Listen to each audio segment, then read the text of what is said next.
What is this? Just a few favorites from my collection. Rescued and stored here just before I went off-world. Take a look, if you like. I'm curious to hear your impressions. My friend is dead. Beta and Gaia are gone, and you want me to look at old paintings? Don't be so quick to dismiss the comfort we can find in art, or the insight we might gain.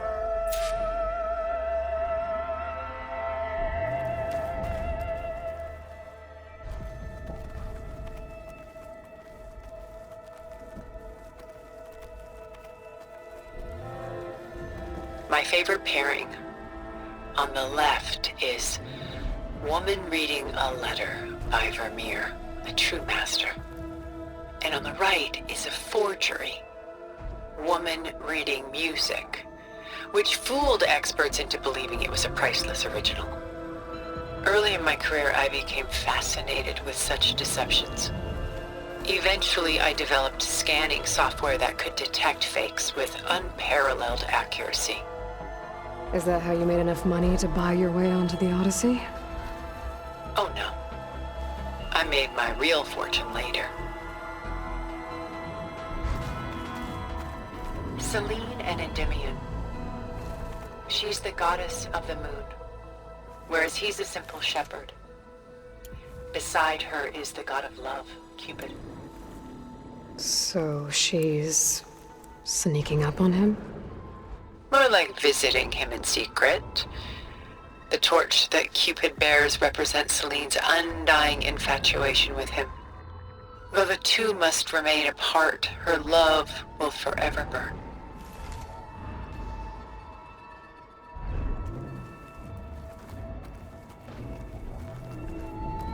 This is Rembrandt painting Jeremiah, a man in mourning.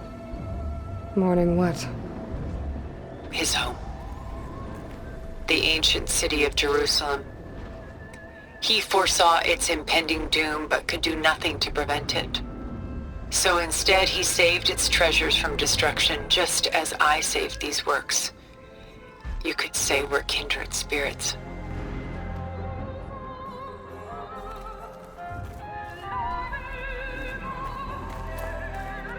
A portrait of the painter, Rembrandt's son Titus, depicted in the habit of a monk.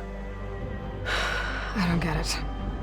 Why would someone like you, with infinite resources, care about this painting of a boy in a hood? It's not the image itself, but the feeling it conveys. The face is bright and defined, but his eyes are downcast, heavy with misfortune.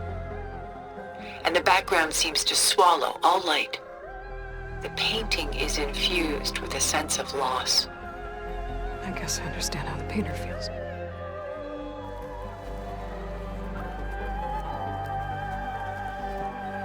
Rembrandt's The Night Watch, by far the most famous painting my homeland ever produced. It was commissioned to honor a militia made up of influential citizens. I guess you must have been an influential citizen. In my day. But not as influential as you've been in this new world.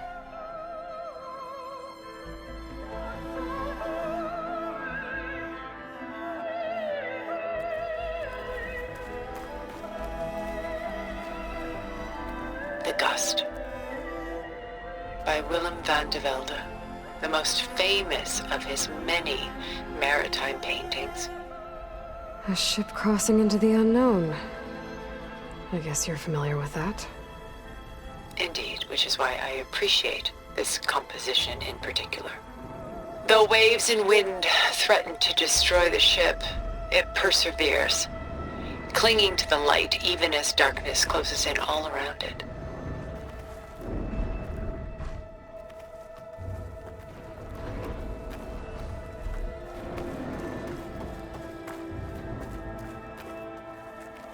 She's pulling out her own hair. Out of madness, out of grief. It's hard to watch her suffer.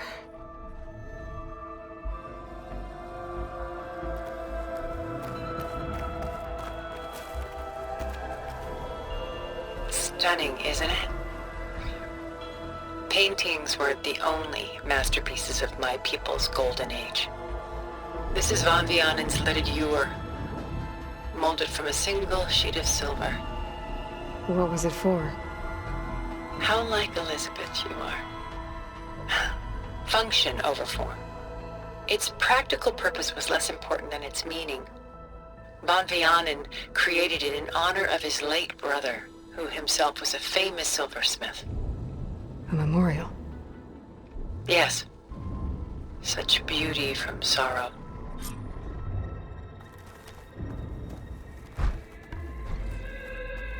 A lot of weight on his shoulders. I know the feeling.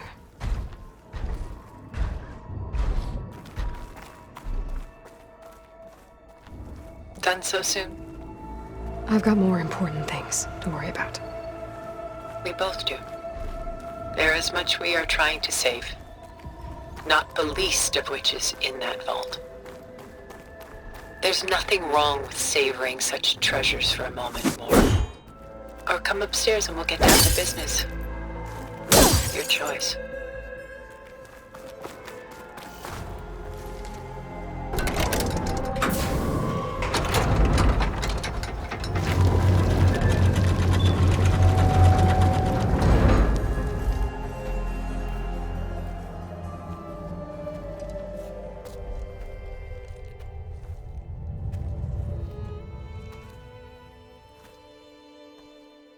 There you are. Feeling better? How did you find us? At the Cauldron? And what did you do to everyone right before I passed out? All business, I see. Well, suffice it to say we were keeping a very close eye on Hephaestus, knowing we would need it at some point. Your ruse didn't fool us, and as for my little trick, it was an overload of the senses, accompanied by an energy discharge.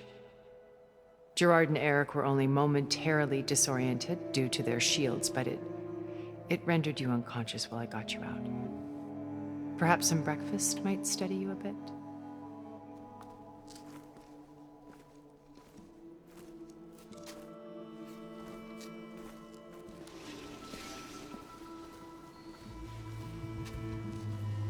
This was your house.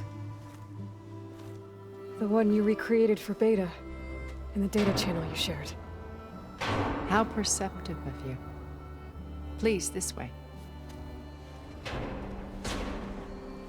After everything your people have done, you think I'm just gonna sit down and have a chat with you? They're not my people. They never were, and especially not now. You shot off into space with them, and lived with them for 1,000 years before coming back. So what made you suddenly turn on them? Quite simply, this. My old focus. You repaired it? But that means you've seen Incredible things. What you've accomplished in 2 decades of life.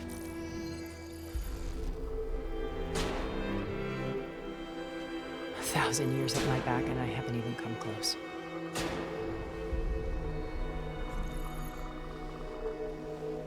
I'm sorry if I invaded your privacy, but I had to. In order to understand. To be enlightened. You truly are Elizabeth's blood. With her drive, her sense of mission, her integrity. Watching all this shamed me for the company that I've kept. Having seen it, all I want is to help you. even if it means stopping your friends? Especially so. Please, sit down.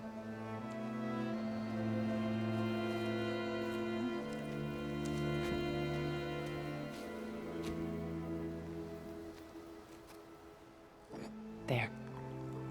That's better. Now, we must recover Beta and Gaia at all costs. By now, you must know that Gerard intends to use Gaia to reboot the Earth's biosphere. remaking this world to specifications that would only suit us immortals. This process will kill every living thing on the planet. He calls it a clean install. Not if I stop him first. Not if we do.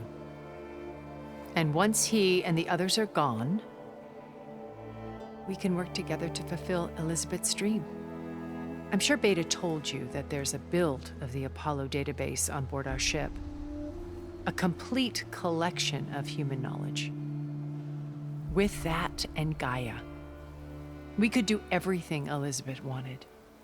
Heal the biosphere, educate the people of this world, uplift them. Create the world she imagined. Let's not get ahead of ourselves. From what I've seen, your friends are invincible. I do wish you would stop calling them my friends. And they're not invincible. In fact, a friend of yours has found a way to defeat them. Silence. Oh, he's been a busy bee, building an army powerful enough to crash through Gerard's precious base. Regala and her rebels. Even now, she's preparing a final march on the Tenakth capital. When she wins, she'll have the entire tribe under her control. Hundreds of warriors and machines to throw at the base. She's been duped. They'll all perish, of course. But it should be enough to break Gerard's defenses and allow Silence to kill him. Along with all the others. Using the new weapon he's developed. Yes, he's found a way to circumvent our shields. Truly an exceptional man. He's planned for everything. Except you and me. You see, while his army is battering down Gerard's doors, you and I will sneak in through a back way. One that only I know about. While Silence and my friends are busy battling each other, we'll take back Beta and Gaia. I told you I want to help you. I mean it.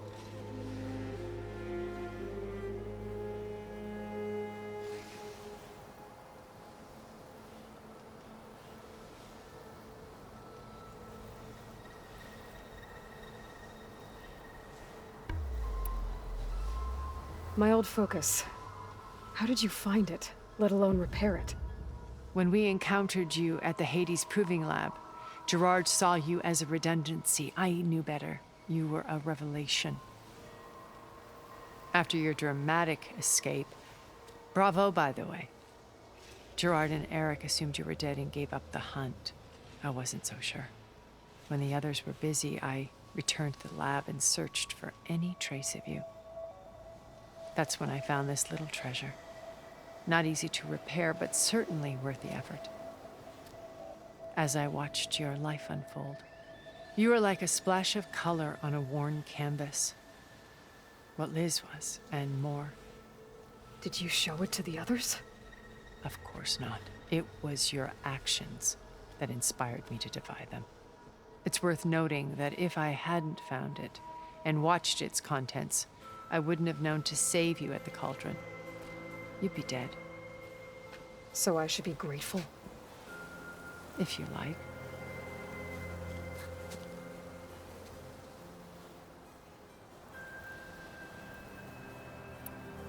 So you knew Elizabeth. What was she like? Liz was everything she was. I see in you. And more. Your ingenuity, your determination, your moral compass. You've managed to distill her greatest qualities and make them your own. I'm not asking about me. Tell me about Elizabeth. What was she really like? The honest answer is that I don't actually know. For all the time that I spent with her, she always kept a part of herself locked away. It was like that from the moment we met.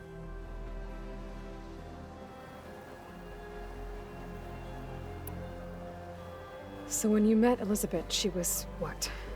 Distant? Aloof? Not aloof. Not exactly. It was a summit in Paris about machine learning.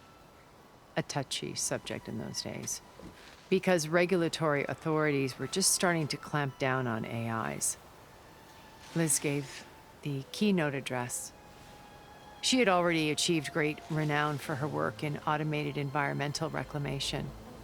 But in her address, she was just starting to imagine the next step, an AI-driven system that wouldn't just act on its programming, but actually take responsibility for its sphere of influence. To care about life, not just follow orders. Revolutionary stuff. I was fascinated, and I wanted to meet her for a long time. I watched her after her talk. She had spoken with such moral authority, such empathy. But after that, she retreated. I could tell she felt uncomfortable with all of her admirers. It was as if giving the talk had cost her something. I didn't want to be a pest, so I planned my approach carefully. So how did you finally approach Elizabeth after her talk? I picked the right moment. The morning of the next day, right as she came back to the conference, she had just had her coffee. She was fresh, rested. It was like she had braced herself for the onslaught of colleagues.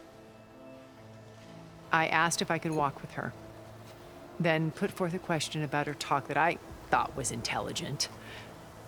Her answer made me realize it wasn't, but she was very welcoming, almost as if we were previously acquainted. It was only halfway through the conversation that I realized she knew exactly who I was. It was quite a shock to me. My business was trafficking in secrets, and I took great pains to protect my anonymity. So that was Liz, perpetually one step ahead. I came to view our meeting as a metaphor for our friendship. She always seemed to know me far better than I knew her. I guess I know the feeling.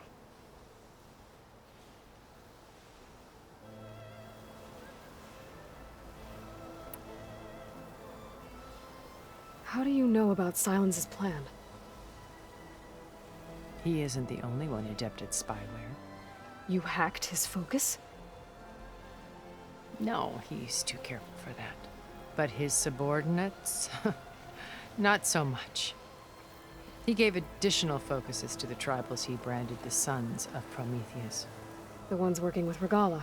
By tapping their focuses, I learned about most of his dealings. The distribution of override technology, the arming of Tanakh rebels, and the secret pact with Regala to attack Gerard's base.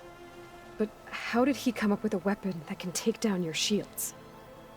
That's the one thing I haven't been able to figure out, but however he did it, I'm quite certain it will work. With it and the Tanakh army, victory seems to be within his grasp. Such a shame he'll be disappointed. Regala's only interested in killing Hekarro and waging war on the Karja. What does she have to gain by attacking Zenith? It's the price she must pay for her war.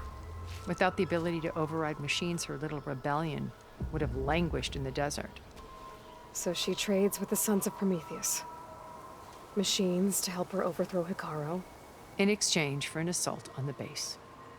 Pride has deluded her into thinking she can actually survive such a battle.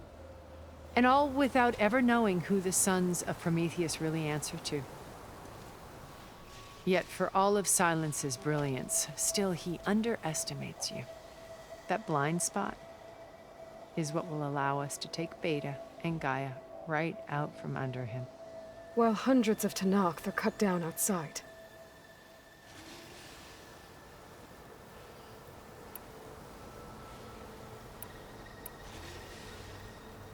You said Beta is not in urgent danger, so what are the Zeniths doing to her?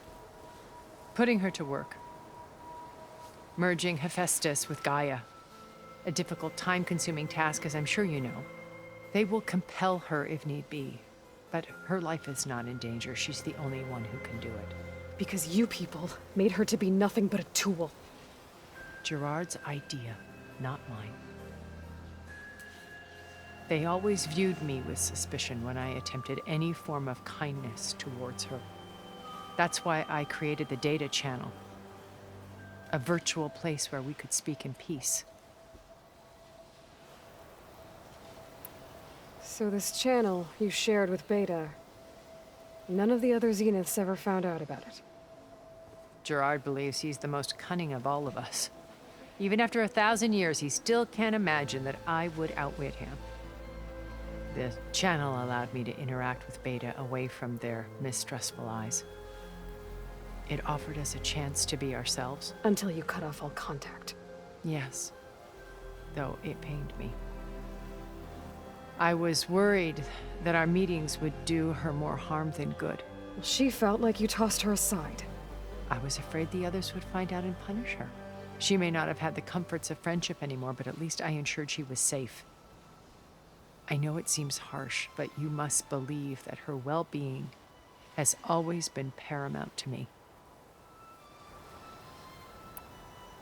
Why did you make the data channel look like this place? I built this house as a shelter to weather any storm. A safe place. Not just for me, but for the art stored below. Cultural artifacts of incalculable value. Truly some of the greatest achievements of human civilization. And you wanted Beta to see them? Yes. Her upbringing was so cold and technical. I thought if she could experience Vermeer and Rembrandt, it would bring something else into her life. A heritage every bit as valuable as the scientific and technical data being drummed into her. I'm sorry I had to cut off contact, but I'll never regret sharing this house with her. She needed its shelter even more than I did.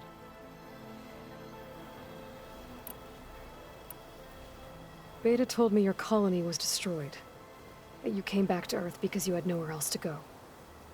It's true. After we reached our destination, a planet in the Sirius star system, we spent decades building a new home.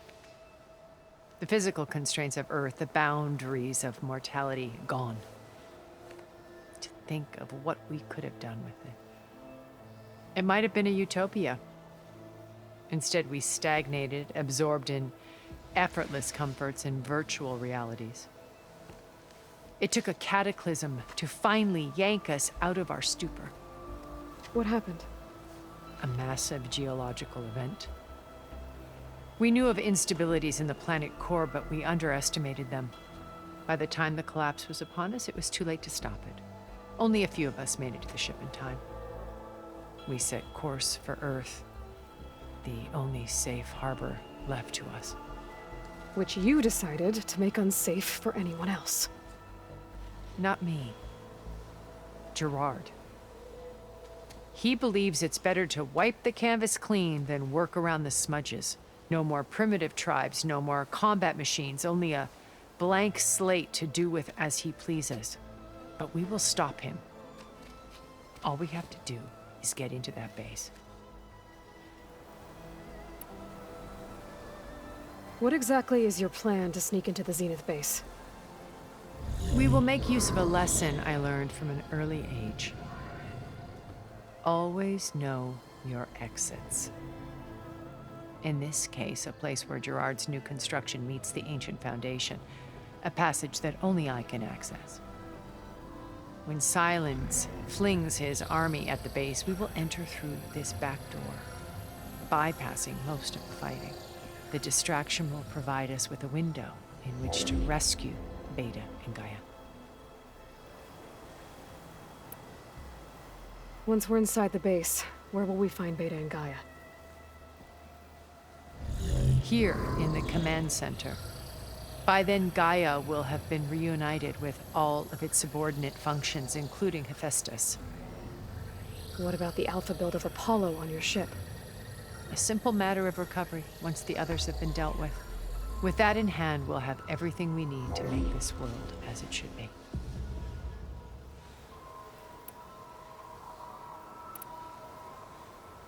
So you know all about me.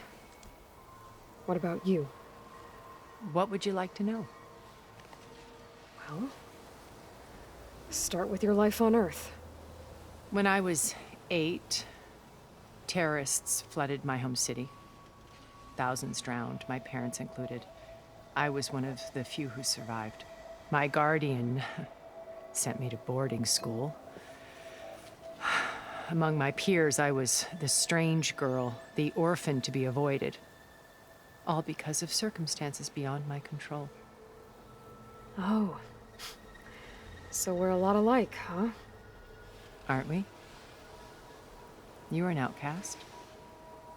But you didn't let that stop you from getting what you needed. Neither did I. I climbed my way out of desolation and used my wits to build a fortune. First, from the technical analysis of art and the detection of forgeries. Profitable expertise in those days. But as it turned out, the software I developed was even more useful for counterintelligence. From there, it was only a short step to gathering extremely valuable intelligence on my own. You were a spy? More like a service one could turn to for information. I had to remain anonymous, of course, to protect my privacy. But despite that anonymity, Far Zenith inevitably sought me out. What happened when Far Zenith approached you? They painted an irresistible vision of humanity's future. One where we need not fear illness or death, where we explored the furthest reaches of the stars and thrived. It was only later that I realized that they only intended to bequeath this future to the rich and powerful. By the time I finally figured it out, the walls were closing in, Pharaoh's machines were devouring the Earth. So I accepted Far Zenith's invitation to a berth on the Odyssey. I wanted Liz to come, but she had nobler plans, as you well know.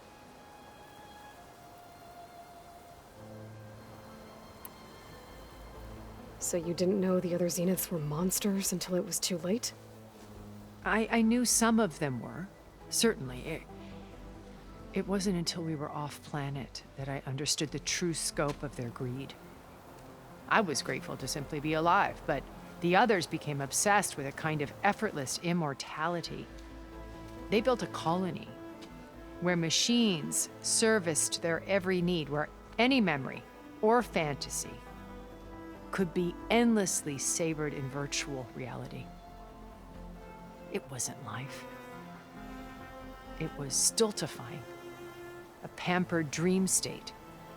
As the decades passed, I withdrew more and more, alone yet again, but this time with eons to consider my mistakes. Now finally, having met you, I feel like I have a second chance. To do what? Help you, of course. To fulfill Liz's dream, which isn't so different from Far Zenith's original vision. A better future for humanity.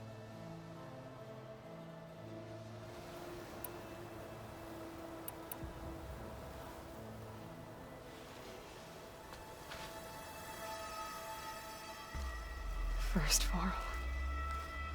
Now Hekarro and the Tenakth. Your plan would wipe out an entire tribe. There has to be another way. We are in an admittedly desperate situation, but I assure you there isn't. Remember Zero Dawn. Elizabeth's sacrifice. Sometimes many have to die for a new world to grow. If it looks impossible, look deeper. Wait. The data channel. It still exists, doesn't it? I need you to open it. Let me talk to Beta. Impossible. We might be detected. It's worth the risk. There is another way, one where the Tenakth survive. But we won't. If the others... If you want to help, open it.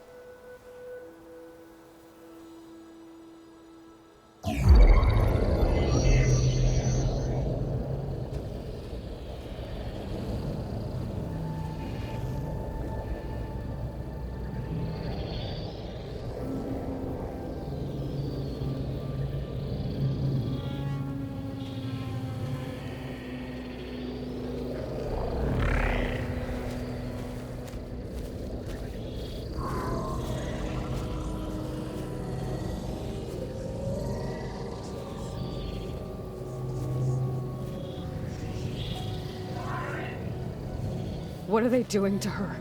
Virtual reality dissociation. The manual merge of Hephaestus will take hours upon hours of tedious micromanagement. If she resists the work, they run simulations to induce feelings of isolation and despair. Beta, can you hear me? You're alive. They're watching me. I can't hold up this extra protection for long. You should have killed me. No. No, look at me. I'm coming for you. I promise. Okay? I just need you to hold out a little while longer and work on the merge.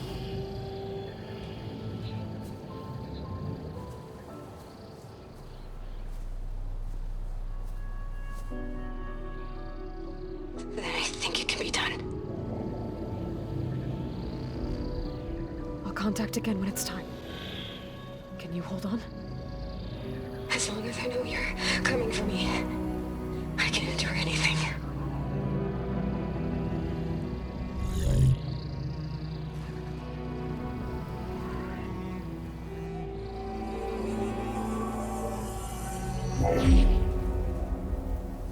All right.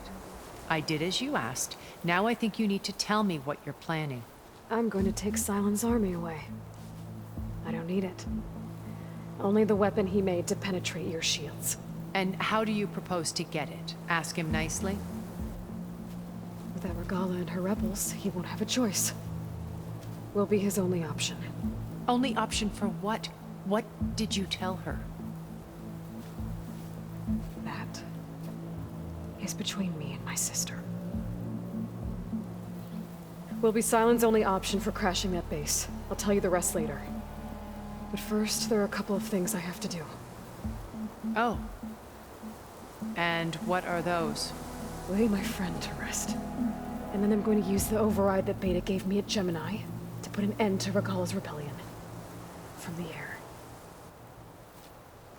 Wait. Since you insist on doing things your way, I know of something that will truly help you make a grand entrance with the Tenat. The ancient Horus Titans still possess electromagnetic energy cells as part of their arsenal. Drop one of those on Regala's army and they'll receive quite a surprise.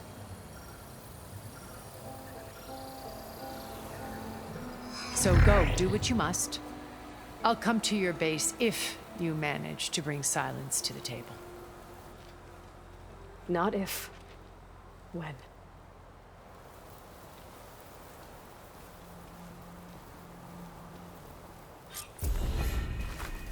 Erend, are you there? Aloy! Aloy, is that really you? Yeah, it's me. Where's everyone else?